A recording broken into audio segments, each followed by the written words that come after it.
অনেক দিন পর প্রিয় মানুষের সঙ্গে দেখা, আরও তোকে প্রিয় মানুষ। এর সাথে তো আমার অনেক ভিডিও দেখেছো, একে বলতে পারো বোন, বন্ধু, সব রকমই বলতে পারো।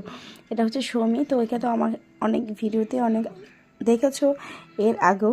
তো অনেক দিন পরও এসছে দাইহাটের রাসের জন্য আর কি। তো এসেই তো এই দেখো অর্ডার করে দিয়েছে। আর যেহেতু আমি একটা স্ট্যাটাস দিয়েছিলাম, সবথেকে বড় কথা হোয়াটসঅ্যাপ স্ট্যাটাস দিয়েছিলাম যে কে আমাকে পিৎজা খাবে, তো ও সেদিনে আমাকে রিপ্লাই করেছিল যে আমি গেলে আমি সেদিন খাওয়াবো। তো সত্যি কথাই ও কথা রেখেছে। ও আসার সাথে সাথেই বলেছে যে একটা অর্ডার করে দাও পিৎজা, দিয়ে তারপরে অর্ডার করেছি। আর এতটাই আমরা বোকা হাঁদা, আমরা দেখিও নি কথায় গল্পতে এত মর্ত যে আমরা কি পিৎজা অর্ডার করছি। তো যাই হোক, মোটামুটি চিকেন পিৎজা ছিল না, ওটা চিজ পিৎজা ছিল, আমরা খেয়ালও করিনি, বাট খেতে ভালো ছিল সত্যি কথা বলছি।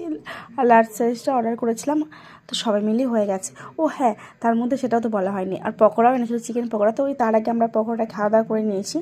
আর এই দেখো এখন পিৎজা, যেহেতু আমার ছোটো মেয়ে ভীষণ ভালোবাসে, তো ও তো একদম দেখে পাগলের মতন করছিল। আর এখনও দেখো আমি এডিট করতে করতে, যে কোনো খাবার ভিডিও করলে এটা নিয়ম, এডিট করতে করতেই যেন জিভে জল চলে আসে। তো এই যে ম্যাডাম, আপনাকে অনেক অনেক থ্যাংক ইউ, অনেক অনেক ভালোবাসা এইভাবে ভালোবাসার জন্য আমাকে। তো এই হলো আজকের ভিডিওটা, এখানেই শেষ করছি। আর টাটা বাই, সবাই ভালো থেকো, সুস্থ থেকো এবং পাশে থেকো। চলো, আর এইভাবেই সবাইকে ভালোবেসে থাকো। এখনকার জীবনে ভালোবাসাটা প্রচুর অভাব গো।